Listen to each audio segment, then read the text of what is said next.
무의식과 영의 세계라는 말씀으로 말씀 전하겠습니다. 먼저 신명기 34장입니다.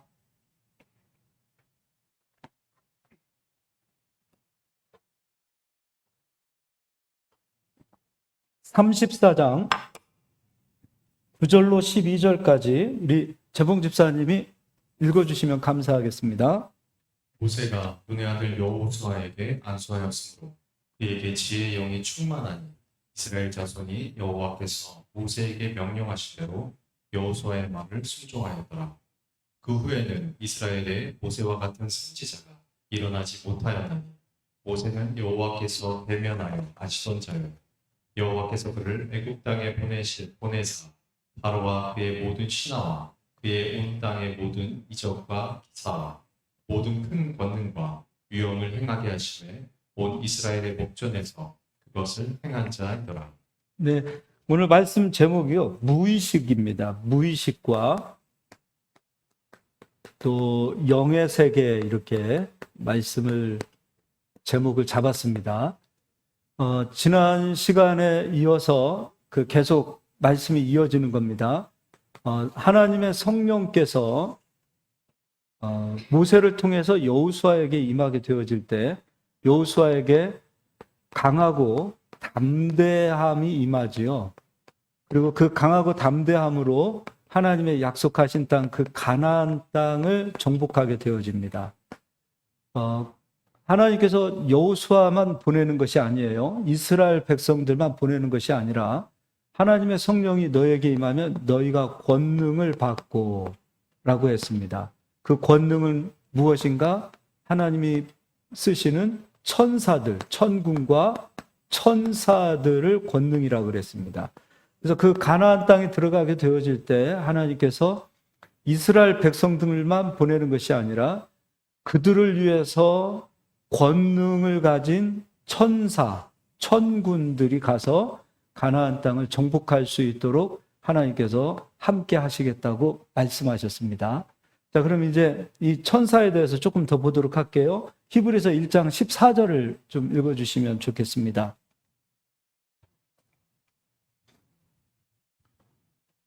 모든 천사들은 섬기는 영으로서 구원받을 상속자들을 위하여 섬기라고 보내심이 아니냐. 네, 천사들은 하나님께서 누구를 섬기라고 보내셨냐면 바로 구원 얻을 상속자죠. 바로 우리들입니다. 그러니까 성도들, 구약 시대에는 이스라엘이 하나님의 백성이죠. 그리고 성도가 하나님의 자녀가 됐습니다. 우리는 자녀의 권세를 가졌기에 하나님께서는 성도, 바로 우리들을 섬기라고, 교회를 섬기라고 하나님께서 천사들을 보내놓으셨습니다. 근데 천사는 영적인 세계에서 있는 영적인 존재들입니다. 그러니까 눈으로 보이지 않아요. 그러나 반드시 존재합니다. 귀신도 영적인 존재죠. 눈으로 보이지 않으나 반드시 존재합니다. 귀신도 여러분 존재합니다. 그러니까 사망 세계에서 영안이 열리면 귀신을 보게 되어지죠. 귀신이 존재하고 있어요. 그리고 우리는 사망 세계가 아니라 생명의 성령의 세계, 생명의 성령의 세계죠. 생명의 성령의 세계에 있는 그 영의 세계에 우리가 속한 자이기 때문에 우리에게는 귀신이 아니라 천군과 천사가 함께하고 있다는 것입니다. 그럼 이제 이 천사들은 어떠한 방법으로 일을 하는가? 이걸 한번 보도록 할게요. 창세기 19장 가서 보겠습니다. 천사들이 일하는 방법을 조금 아셔야 돼요. 창세기 19장 1절이에요. 1절. 저녁 때 그 두 천사가 소돔에 이르니 마침 롯이 소돔 성문에 앉아 있다가 그들을 보고 일어나 영접하고 땅에 엎드려 절하며. 예. 지금 아브라함과 하나님은 함께하고 계십니다. 하나님께서는 지금 아브라함과 함께하고 계시고 천사들은 소돔과 고모라로 가고 있습니다. 하나님과 함께하고 있는 아브라함. 그런데 천사들은 지금 소돔과 고모라를 향하여 가는데 소돔과 고모라를 향하여 가는 이유는 하나님의 말씀을 이루기 위하여, 또 하나님의 뜻을 행하기 위하여 소돔과 고모라로 가고 있습니다. 그러니까 하나님께서 거하시는 곳에 천사도 있지만 하나님의 일을 하기 위하여 소돔과 고모라로 가고 있지요. 그리고 지난 시간에 설명해 드렸습니다. 천사들은 하나님 입에서 나오는 말씀을 듣는다 그랬습니다. 그러니까 하나님 입에서 나오는 소리를 듣습니다. 그리고 그 말씀, 그 뜻을 행하는 자가 누구냐면 천사다라고 그랬습니다. 그러니까 거리가 있다 하더라도 천사들은 그 소리를 듣는다. 심지어 구약 성경, 신약 성경 다 과거에 쓰여진 겁니다. 과거에 쓰여진 이 말씀의 소리를 지금도 천사는 듣고 있다. 앞으로도 듣고 있다라는 거예요. 그것이 곧 영의 세계라는 겁니다. 그러니까 우리는 영의 세계를 인정하지 않으니까 현실 세계만 보고 있는데 현실 세계만 보고 가게 되어진다면 신앙생활이 굉장히 무의미합니다. 그러니까 신앙생활의 힘을 잃어버리게 됩니다. 그러니까 신앙생활은 힘이 있어야 돼요. 이 힘은 어디서부터 오는가? 영적 세계를 알아야 돼요. 그런데 이 영적 세계도 말씀의 지식이 채워지면 아, 이게 영의 세계구나 깨닫는 순간에 영적인 존재들을 움직일 수 있는 힘이 우리에게 온다는 것이죠. 자, 이번에는 이제 출애굽기를 가서 보겠습니다. 출애굽기 23장.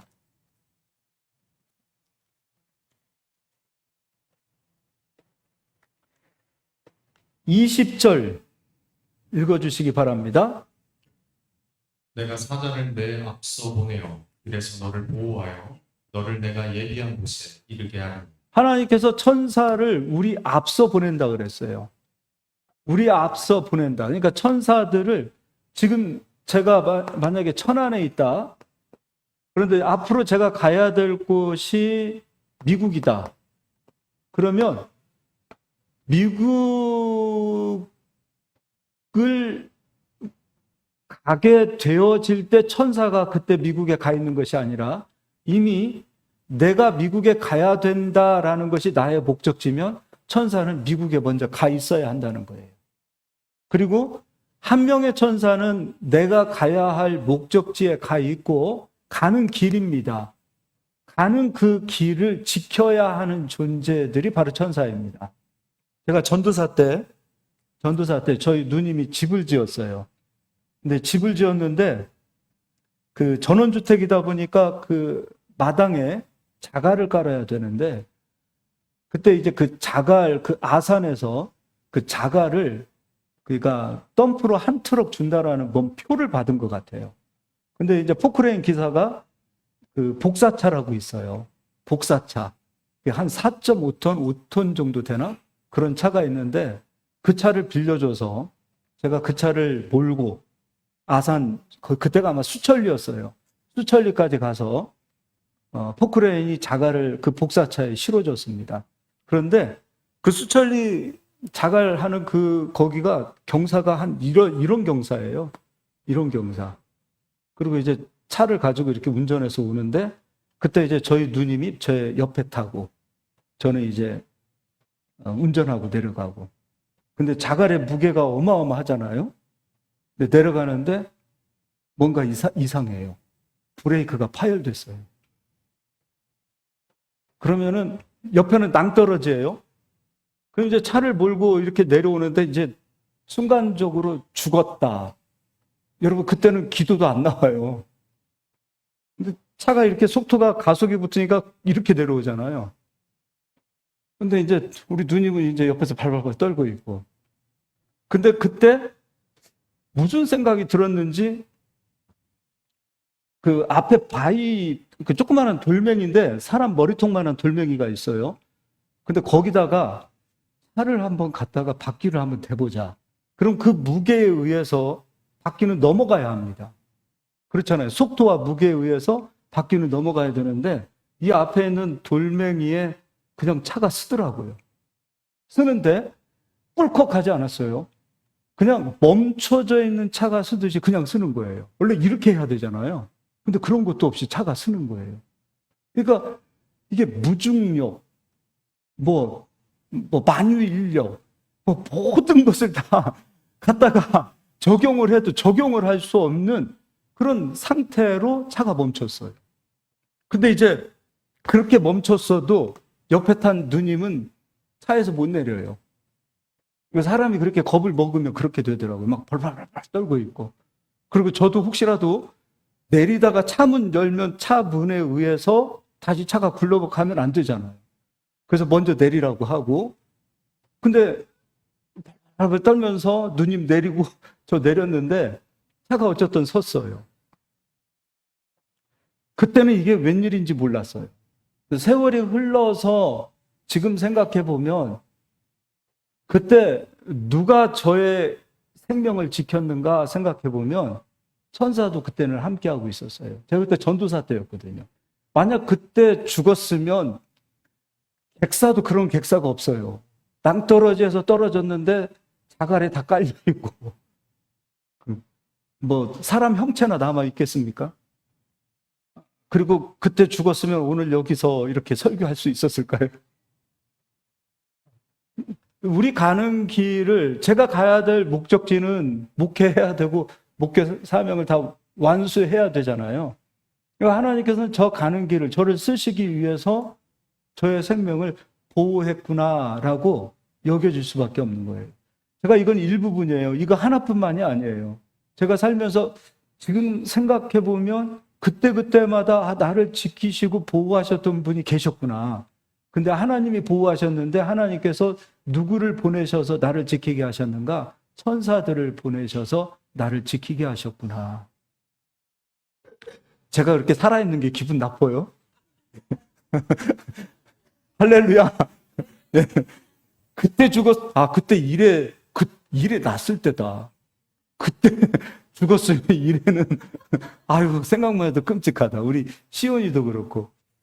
야, 자, 이제요, 23절도 가서 한번 보겠습니다. 23절도 한번 읽어주세요. 내 사자가 내 앞서 가서 너를 아모리 사람과 햇사람과 브리스 사람과 가나안 사람과 히위 사람과 여부수 사람에게로 인도하고 나는 그들을 끊으리니. 그렇죠. 사자가 이스라엘 백성이 있는 곳은 지금 현재 광야죠. 그리고 그 광야에서 이스라엘 백성들이 들어가야 될 땅은 가나안 땅입니다. 그러면 이스라엘 백성들이 광야에서 가나안 땅으로 들어가기만 하면 그 가나안의 7 족속을 끊는 자는 누가 하겠다는 겁니까? 천사들이 하는 거죠. 근데 이스라엘 백성들이 민수기 13장에서 보니까 들어갑니까? 안 들어갑니까? 안 들어가죠. 안 들어가는 게 아니라 들어갈 수 없습니다. 못 들어갑니다. 하라고 얘기했어요. 들어가기만 하면 천사들은 역사에서 이스라엘 백성들이 그 땅을 차지할 수 있도록 모든 돕는 조건, 환경을 하나님이 다 만들어 놓으셨는데 이스라엘 백성들은 민수기 13장에 우리는 메뚜기 같습니다. 그리고 그들은 안악 자손입니다. 철병거를 가졌습니다. 우리는 할 수 없습니다. 입으로 다 털어버리죠. 그래서 못 들어갑니다. 또 25절도 한번 읽어주시기 바랍니다. 내 하나님 여호와를 섬기라. 그리하면 여호와가 너의 양식과 물의 복을 내리고 너희 중에서 병을 제하리니. 네, 뿐만 아니죠. 우리가 하나님을 섬기는 자리에 있으면 하나님께서 우리 양식, 그리고 우리의 물, 그리고 우리 육체의 병을 제어하시겠다는 거죠. 양식의 복을 주시고 물의 복을 주시고 우리 육체에도 애굽의 질병이 떠나가도록 하나님 역사하시겠다는 거예요. 자, 이번에는요. 누가복음 7장을 가서 누가복음 5장입니다. 5장. 재봉 집사님 한번 좀 읽어주시기 바랍니다. 5장 1절부터 무리가 몰려와서 하나님의 말씀을 들을새 예수는 게네사렛 호숫가에 서서 호숫가에 배 2척이 있는 것을 보시니 어부들은 배에서 나와서 그물을 씻는지라. 예수께서 한 배에 오르시니 그 배는 시몬의 배라. 육지에서 조금 떼기를 청하시고 앉으사 배에서 우리를 가르치시더니 말씀을 마치시고 시몬에게 이르시되 깊은 데로 가서 그물을 내려 고기를 잡으라. 시몬이 대답하여 이르되 선생님 우리들이 밤이 새도록 수고하였으되 잡은 것이 없지만 말씀에 의지하여 내가 그물을 내리리이다 하고. 네, 갈릴리 바다에서 갈릴리 어떻게 말하면 호수죠. 베드로가 고기를 잡습니다. 고기를 잡는데 밤에 잡지요. 근데 이 시대의 그물은 지금과 같은 나일론 그물이 아니잖아요. 나일론 그물이 생긴 것은 얼마 안 됩니다. 그러니까 이때는 세마포 그 천으로 되어져 있는 그물을 사용했습니다. 그러면 낮에 세마포 그물을 가져다가 그물을 치면 고기들이 봉사가 아닌 이상 다 피해갑니다. 그래서 밤에 고기를 잡습니다. 근데 오늘 말씀을 보니까 밤이 새도록 이미 이제 아침이 되어진 겁니다. 근데 예수님께서 오셔서 베드로야, 너 깊은 곳으로 가서 그물을 내리라. 그러니까 베드로는 어부지요. 베드로가 가지고 있는 경험, 그리고 베드로가 가지고 있는 지식, 그리고 베드로가 누구보다도 환경을 잘 알기 때문에 밤에 고기를 잡으러 나갔단 말이죠. 이건 베드로가 가지고 있는 베드로만의 실력이고 지식이고 경험 아니겠습니까? 근데 예수님께서는 그 모든 것들을 다 무시하고 이른 아침, 해가 빛이 그 바다를 비추고 있는 그런 상황 속에서 깊은 곳으로 가서 그물을 내리라 그랬어요. 그러면은 사람이 가지고 있는 그 모든 환경과 경험과 지식 위에서 역사하는 것이 바로 예수님의 말씀입니다. 그러니까 말씀은 영이요 생명이라고 그랬어요. 말씀은 영적 세계를 다스리고 영적 세계에 있는 것을 이 땅에서 존재와 실상으로 만들어내는 거예요. 그러니까 말씀에 여러분 돈 벌려고 자꾸 환경과 세상으로만 그렇게 바라보시는데 돈은 말씀에 다 들어가 있어요. 아멘이 없네. 돈 말씀 안에 들어가 있거든요. 고기를 잡으면 그게 다 돈이잖아요. 그런데 베드로가 밤이 새도록 수고하였지만 주님 제가 말씀에 의지하여 깊은 곳으로 가서 그물을 내리겠습니다 하고 순종하고 그물을 내렸을 때 그물이 찢어질 정도로 그 고기를 많이 잡았다는 것은 예수님의 말씀은 환경과 경험과 지식을 다 초월한다라는 것이죠. 그러면 우연히 이게 지금 이제 베드로가 이제 깊은 곳으로 가라 했을 때 베드로가 생각했을 때 이 정도가 깊은 곳이다. 그러면 거기다 그물을 내리면 되는 거예요. 그러면 정확하게 어디로 가라고 말씀하지 않고 깊은 곳으로 가라라고 그랬습니다. 그럼 베드로 생각에서 이곳이 내가 깊은 곳이다라고 생각하면 거기다 그물을 내리면 되는 거예요. 그럼 예수님의 말씀은 이미 깊은 곳으로 가면 고기를 잡으리라라고 말씀이 전해졌어요. 그러면 그 소리를 듣는 자는 누가 되는 겁니까? 천사가 되는 거죠. 그럼 그 소리, 말씀을 이루는 자는 누굽니까? 천사죠. 그러면 고기가 여기에 있다. 그러면 천사는 베드로의 배가 이리 가고 있다. 그러면 고기를 여기로 다 몰아와야 되겠죠. 근데 베드로가 여기가 아닌가 봐 다시 이리 와요. 그러면 천사는 다시 고기를 여기로 몰고 와야 돼요. 근데 이 이야기가 지금 누가복음에만 있는 게 아니라 성경 전반적인 이 원리로 이야기하고 있는 거예요. 이 이야기로. 천사들이 메추라기를 몰아와서 이스라엘 백성들에게 고기를 먹이게 했던 것도 이 원리란 말이에요. 근데 베드로가 여기는 깊은 곳이 아닌 것 같아. 그 다시 배를 몰고 이곳으로 왔어요. 그러면 천사는 다시 고기를 몰고 그곳으로 와서 베드로가 그물을 내릴 때에 고기가 베드로 그물에 잡히도록 하는 일을 누가 하냐면 천사가 한다는 거예요. 이게 천사가 우리 앞에 가서 일한다라는 거예요. 우리 앞으로 가서 일을 한다. 자, 이걸 이제 기억하시고 이걸 기억하세요. 근데 문제가 있습니다. 하나님께서 이스라엘 백성들에게 가나안 땅을 약속하셨어요. 땅을. 근데 이스라엘 백성들이 있는 지금 현재 장소는 광야입니다. 그런데 가나안 땅의 약속 또 하나님이 약속하신 그 말씀이 우리에게 적용되어지지 않는 이유가 있습니다. 적용되어지지 않는 이유. 그러니까 믿음 생활을 해도 기도를 하긴 했는데 응답이 이루어지지 않는 이유들이 있다는 겁니다. 그러니까 응답이 되지 않는 이유는 첫 번째, 믿음이 없습니다.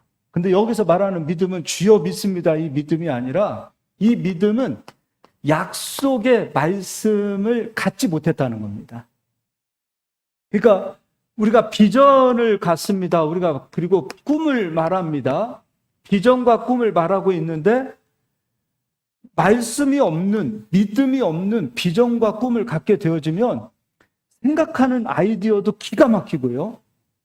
그리고 막 그 사람이 말하는 거 보면 그 말대로만 이루어지면 진짜 막 지상낙원이 이루어지는 것 같아요. 그런데 안 이루어지는 이유는 무엇이냐면 말씀이 없어요. 그러니까 말씀이 어떻게 있어야 되는가? 말씀이 베드로처럼 깊은 곳으로 내려가겠습니다. 말씀에 의지하여 가겠습니다라는 그 믿음이 아직 채워져 있지 않아요. 그러니까 민수기 13장, 14장 가나안 땅, 이스라엘 백성들이 가나안 땅에 들어갔을 때 광야에서 12명 정탐꾼을 통해서 가나안 땅을 보게 하셨어요. 하나님께서. 돌아와서 10명은 부정적인 보고했습니다. 분명히 하나님께서 가라. 가나안 땅에 가면 천사들이 가서 대기하고 너희들이 들어가면 너희들이 소유하는 모든 땅을 천사들이 싸워서 너희들의 소유로 줄 텐데 그렇게 약속을 해놨단 말이에요. 그런데 보고 와서 현실을 보고 와서 부정적인 보고를 했어요. 우리는 메뚜기 같습니다. 그리고 그들은 우리보다 크고 장대합니다. 그들은 힘이 있습니다. 그들은 우리보다 능력이 있습니다. 그 얘기는 그들은 능력이 있는데 하나님은 능력이 없고 그들은 큰데 하나님은 작고 그러니까 하나님 우리가 메뚜기 같습니다가 아니라 하나님 스스로 하나님을 메뚜기로 만들어버리고 그런 상황이 되어지면은 가나안 땅을 보고 왔을 때도 보고 왔다 하더라도 자기들의 소유가 될 수 없다. 이런 사람은 이 믿음의 상태가 되어지면은 그는 기도해도 뭐 기도한다고 다 이루어집니까? 우리가 기복주의 하나님 섬기는 거 아니잖아요. 비전과 꿈을 가졌다고 그 꿈대로 다 이루어집니까? 근데 그 비전이 말씀이 믿음이 되어진 상황에서 비전을 가지라 이겁니다. 그러니까 생각하는 것만 거창하면 막 꿈은 거창한데 현실에 지금 내 상황에서는 믿음이 없는 상황이 되면 허황된 꿈만 꾸고 사는 거예요. 허황된 사람 되면 안 돼요. 그러니까 오늘 말씀의 제목이 무의식입니다. 무의식과 영의 세계를 제가 설명해 드리는데 무의식과 영의 세계가 비슷해요. 무의식의 세계와 영의 세계가 너무도 비슷해요. 그래서 우리가 이걸 혼돈할 수 있어요. 이제 그거는 조금 이따 더 설명해 드릴게요. 자, 그러면 두 번째는 반드시 믿음의 언어입니다.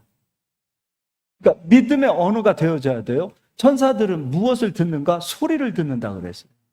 그러니까 우리 입에서 나오는 믿음의 언어를 들어야만이 천사들은 반드시 역사하더라. 그러니까 부정적인 보고했던 10명은 가나안 땅에 들어가지 못했죠. 그리고 그 부정적인 말을 들었던 이스라엘 온 백성들도 가나안 약속을 받고서도 가나안 땅을 소유하지 못했어요. 여호수아 갈렙 두 명은 그들은 우리의 밥입니다. 하나님이 우리와 함께 하시면 그들은 우리의 밥입니다라고 얘기했던 그들은 세월이 지나도 시간이 지나도 그들은 말한 대로 그 땅에 들어갑니다. 자, 이걸 기억하시고요. 이거를 잘 기억하시고 기억하실 게 많네요. 우리의 시간으로 보면 과거가 있고 현재가 있고 미래가 있습니다.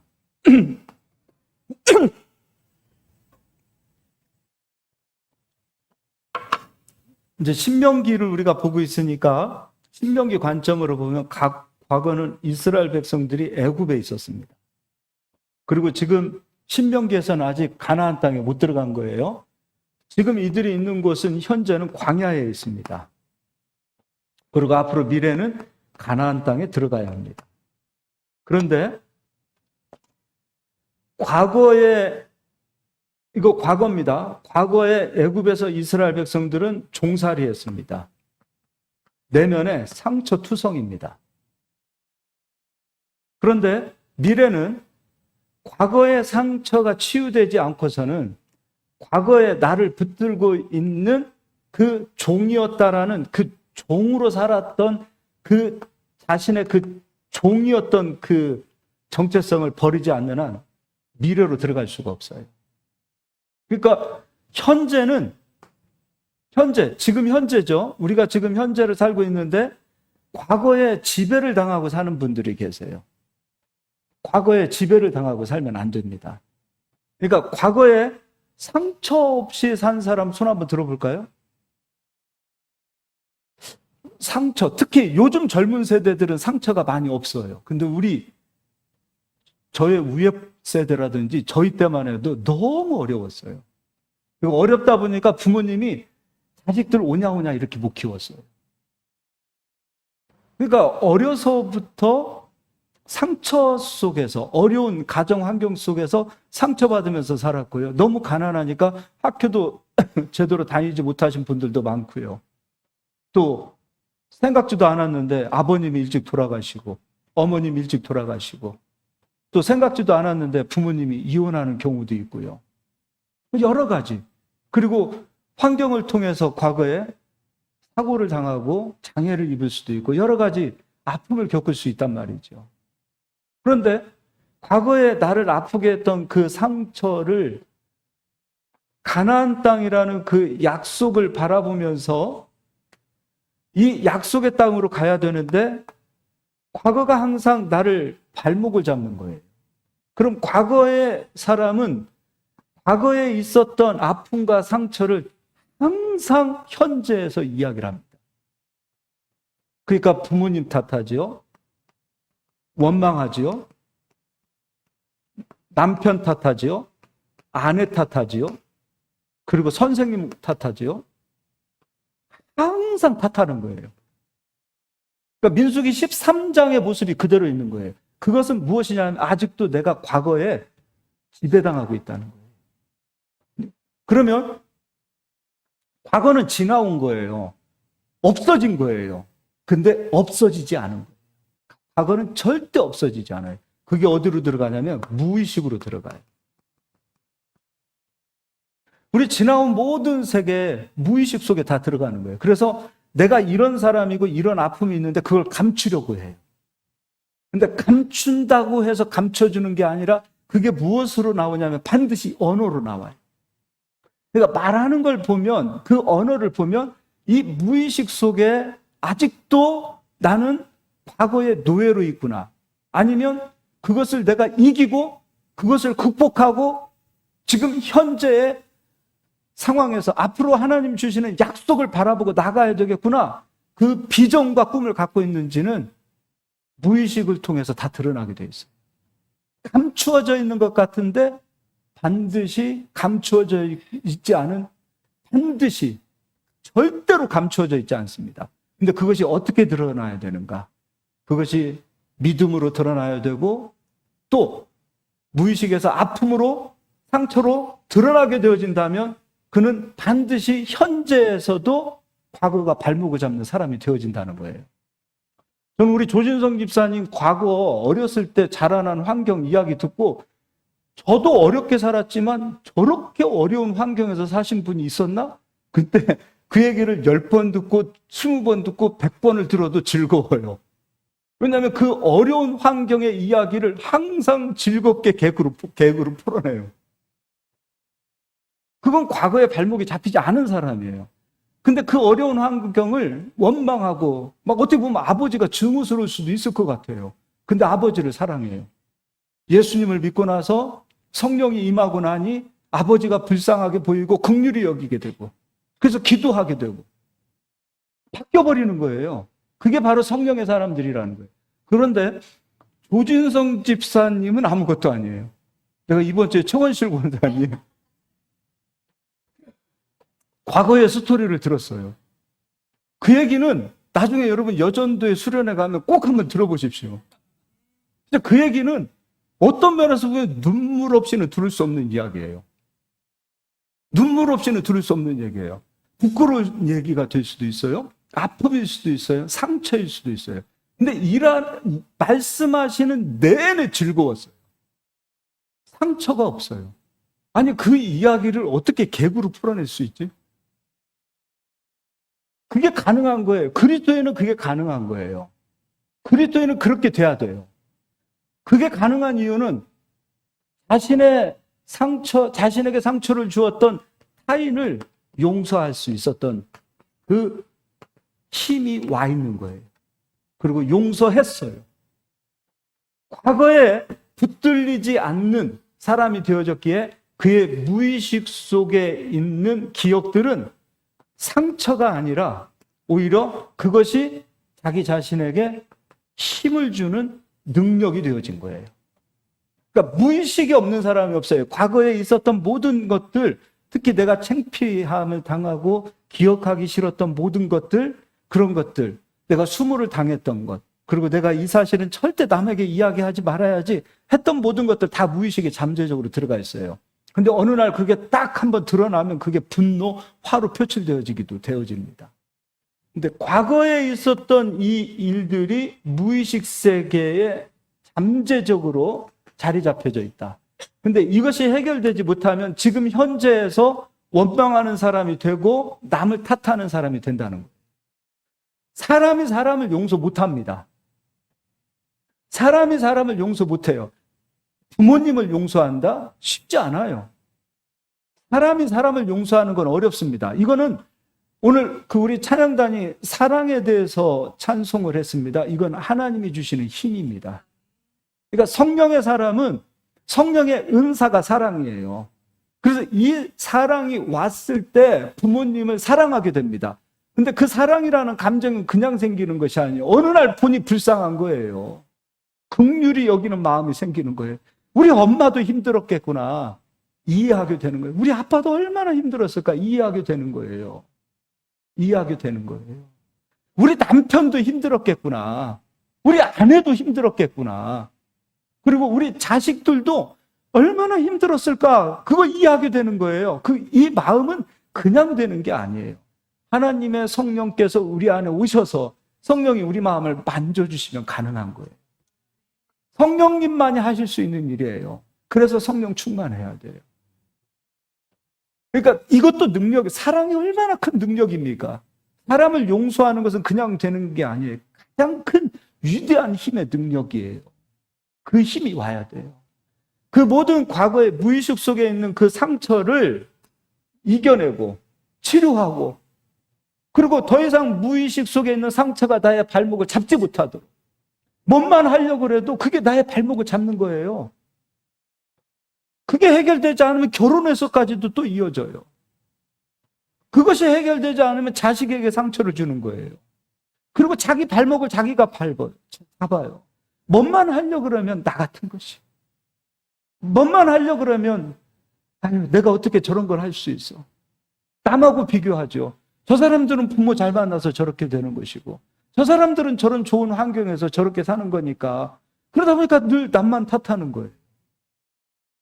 이게 무의식이 깊어지면 어떤 현상이 나타나는가? 무의식의 상처가 나의 발목을 깊이 잡으면 그때 인간은 자기 삶을 포기해버립니다. 자살까지도 할 수 있는 이유가 바로 여기에 있는 거예요. 늘 불행한 거예요. 늘 힘이 든 거예요.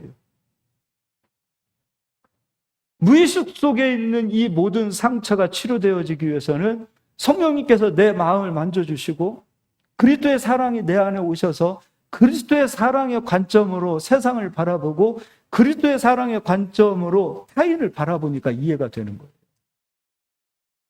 목사도 이 마음이 와야 성도님들을 그리스도의 사랑의 관점으로 바라볼 수 있고요. 성도님도 가정에서든 교회에서든 세상에서든 이 그리스도의 사랑의 관점으로 타인을 바라볼 때 비로소 이해할 수 있습니다. 저분도 힘들겠구나. 저분도 어려웠겠구나. 여러분들은 목회를 안 해보셔서 목사님 마음을 모르잖아요. 그런데 성령님은 제 안에도 계시고 여러분 안에도 계셔요. 성령을 받은 자는 목사님 마음 이해합니다. 저분도 참 고단하겠구나. 앞에서 저렇게 있어도 고단하겠구나. 또 마찬가지로 성령을 받은 목사님은 성도님들의 삶을 보면 참 고단하셨겠구나. 이게 바로 그리스도의 사랑으로 회복이 되어져야 된다는 겁니다. 이 무의식은 여러분 그냥 내버려 두지 마십시오. 이거 가지고 하나님 앞에서, 성령님 앞에서 이것이 치료되어질 수 있도록, 회복되어질 수 있도록 기도하실 수 있기를 바랍니다. 무의식 세계, 현실의 세계는 무의식이 아니라 현실의 세계입니다. 그리고 영의 세계, 그러니까 어떻게 보면 십자가처럼 됐네요. 과거, 현재, 미래.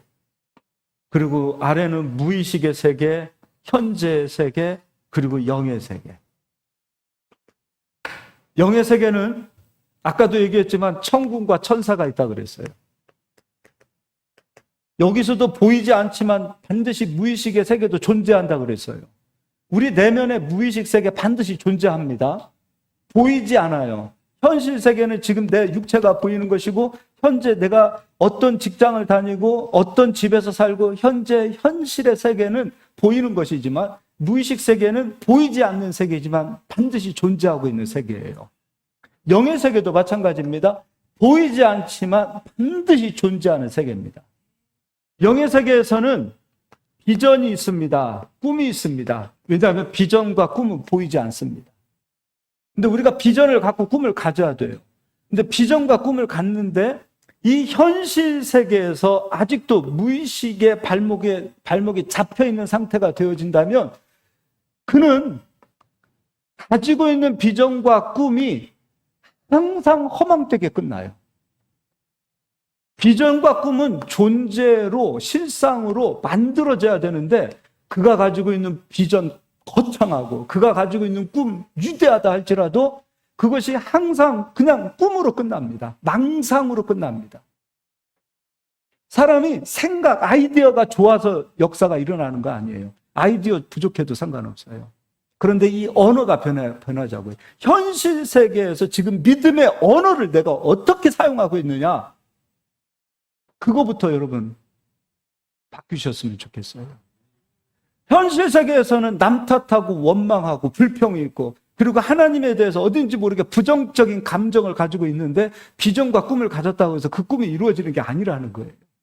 먼저 현실 세계에서 지금 있는 이 자리에서 나의 내면이 강하고 잠대한 군사가 되어줄 수밖에 없도록, 여호수아와 갈렙처럼 하나님이 주신 땅은 반드시 소유할 수 있습니다라고 그렇게 고백할 수 있는 사람이 되어줄 수 있도록, 하나님 원망하고 남 탓하고 교회 탓하고 세상 탓하고 정치 탓하고 언제까지 그렇게 탓하면서 살겠습니까?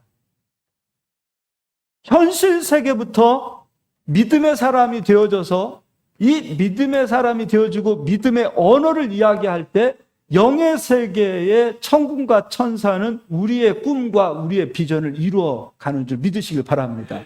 내가 가지고 있는 비전, 거기에 가 있는 거예요. 내가 가지고 있는 꿈, 거기 앞에 가 있는 거예요. 언제요? 내가 믿음의 사람이 되어졌을 때. 근데 지금 현재 이 상황에서 원망하고 불평하고 투덜거리는 사람이 되어진다면 소리를 듣는다 그랬어요. 이 소리를 듣는 거예요. 그 소리 듣고 하나님 보실 때 아직 멀었다. 그러니까 비전이 거창한 사람이 있어요. 꿈이 거창한 사람이 있어요. 그런데 그 사람의 비전과 꿈이 망상, 막 허황된 꿈을 꾼다, 이런 얘기 들으면 안 됩니다.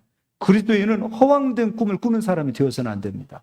그러기 위해서는 현실 세계에서 우리가 지나온 날의 과거, 우리가 살아왔던 모든 그 아픔, 상처들까지도 여러분 하루아침에 되지 않으면 날마다 하십시오. 그러나 반드시 어느 순간이 되어지면 우리의 내면이 바뀝니다.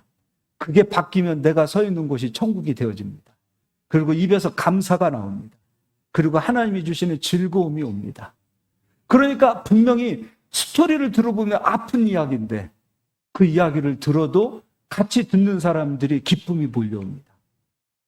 근데 아무리 기쁜 일이라 할지라도 듣고 보면 막 에너지가 빠져요. 슬퍼. 막 우울해. 그건 아직도 무의식 세계의 그는 상처가 치료되지 못했고, 무의식 속에 그는 아직도 하나님이 거하시기보다는 하나님이 거하지 않는 그런 상태라는 것을 기억하시고, 여러분 현실 세계를 부정하지 마시고 이 세계에서 하나님을 통해서, 말씀을 통해서 우리의 내면도 정말 아름답게 가꿔졌으면 좋겠습니다. 성령의 능력은 바깥으로만 나타나는 능력만 있지 않아요. 우리 속에 사랑이 와야 돼요. 이 사랑의 능력이 와야 무의식 세계를 우리가 이기고 극복하고, 무의식 세계 과거가 우리의 발목을 잡지 않고, 우리가 생각하고 우리가 계획하고 우리가 꿈꾸고 우리가 아름다운 것을 생각하는 그 모든 것들을 하나하나 이루어져가는 그런 아주 행복한 일생이 되어준 줄 믿으시기를 바랍니다. 우리 옆 사람 한번 인사하겠습니다. 행복하게 됩시다. 한 번 더 인사하겠습니다. 하나님의 즐거움이 당신에게 임하기를 원합니다. 네, 기도하겠습니다. 우리 가은자매님 한번 반주.